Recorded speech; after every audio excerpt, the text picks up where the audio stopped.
Now, if you are an artist, you might know this feeling. You might have never been in a situation where someone says this to you, but you've always thought, what if? That is what we're gonna be talking about today. How to do commissions. And hopefully not have this happen to you. To start commissions, you need to figure out your pricing. Pricing is one of the more important things and more complicated things about taking commissions, as you don't want to price yourself too low, and you have to figure out what skill level you are and how much demand there are. High demand means that you have a lot of people commissioning you, or they take a while and you have a few in the back slot. Low demand is, well, low demand. There's not a lot of people who want to commission you, so you're more available. Low demand isn't always a good thing though, as some people actually prefer to wait and be sure that they get the product, as there are some artists that just up and dip. The people paying don't ever get their product, which is why some people are more inclined to go for someone with a following that they know will give them their art piece. Now, that being said, how do you actually start giving commissions? You need a pricing sheet, first of all, where you figure out your prices. This will depend on where you live, of course. Some people, in my view, I think that $20 is a lot of money, because in my country it is more money than it would be in America. Most people who appreciate art will pay $100 if the art is good enough. So don't price yourself pennies to draw something that takes hours. Some artists, they do different prices for different levels of finished art pieces. For example, if you want a colored sketch, it would be $20. If you just want line art, it is $30. If you want a fully rendered thing, it is $50. This is also completely fine to be able to meet demand, or to just make something that's cheaper for others. Not everyone has $100 to spend on art, and so the cheaper options sometimes are better. And if you are okay with doing that, then go for it. In my last video, I spoke about where you can do commissions, and so I won't touch on that subject, but you need to be able to advertise your art somehow. Meaning you cannot only, unless you want to sit on the street and do art, which is totally fine. I've seen people do amazing art on the street. But if you don't want to do that, you do have to have some kind of a following, or at least a social media presence. Next, I want to talk about communication between the artist and the client. I have seen so many people say that they have commissioned people and just not heard back from them, which is kind of the situation I try to display in the front, where the artist and the client haven't communicated. So the artist is kind of just winging it, and the client wants one thing that they know what they want.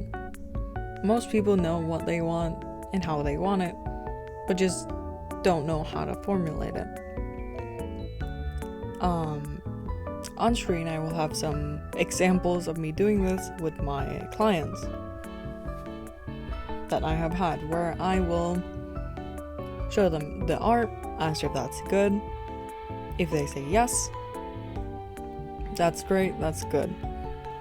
But if they say no, then I can tweak the art so that they actually like it, as they are the ones paying for it. I don't want them paying for a product that they don't like, which is why I think communication is such a big part of doing art for other people, because it's other people's art. At the end of the day, you're just bringing their ideas to light, and it is an honor to be able to have that opportunity and to get paid for it. So just communicate, just talk talk to them. They won't bite. Next, but definitely not least, is the logistics. How do you as an artist keep yourself safe from being scammed or potentially just ripped off of a bunch of money and ghosted? And I will talk about the client side. How do you not get scammed? So what I have found, if you don't want to use a site, which is the number one thing I would say, find a good site that you can use that does art commissions and use the hell out of their support system. Make sure that you go through all the steps, and because most places where you can sell art commissions, they have a good system in place so that you as an artist don't get scammed. But if you are doing what I'm doing currently, which is not going through a site and just going directly to your own payment plans and stuff like that, I would personally recommend doing half and half, which I will explain. I do this thing where I give my client the price of what I think it would be. If they accept, I will go, okay, I will make you a sketch, and once that sketch is done, I want half the payment. Let's say the payment was $100 and I need $50. And once I get the $50 and they have approved the sketch and done, yes, this is what I want, you are the artist I want to go with, you continue with the art. You make the art, you make it everything, and of course communicate with them to get the art how you want it. You and them, of course. Now, how do you make sure that once it's done, they don't just scamp out on half the payment? And what do you do if they just disappear after the sketch? Personally, if my clients decide, hey, I don't want to go with you after you already finished the sketch, for me that's no problem, because it's sketch. It's supposed to be fast. It's supposed to not take a long time and just get the idea onto paper. Plus, there's not much you can do. If you just aren't the person that they want to go with, you cannot change that. That's not your fault, that's not their fault. Now, how do you show your client the finished product and get payment if you don't want to send the full thing? What some people do, or what I do, is I send a low quality version, which if they post that anywhere, it's gonna show that it's bad quality and, kind of evens out. Or you can do what I know some other artists do, which is plop a big logo on it. Put your signature, put anything you want on there. That's just gonna make sure that if they post it anywhere, people are gonna know they haven't paid for it. And there's nothing cool about that. I know some people that are just flat out not trying to show the art until they get the rest of the payment, which I wouldn't recommend because it's kind of a bad view. But if that's what works for you, then that's what works for you.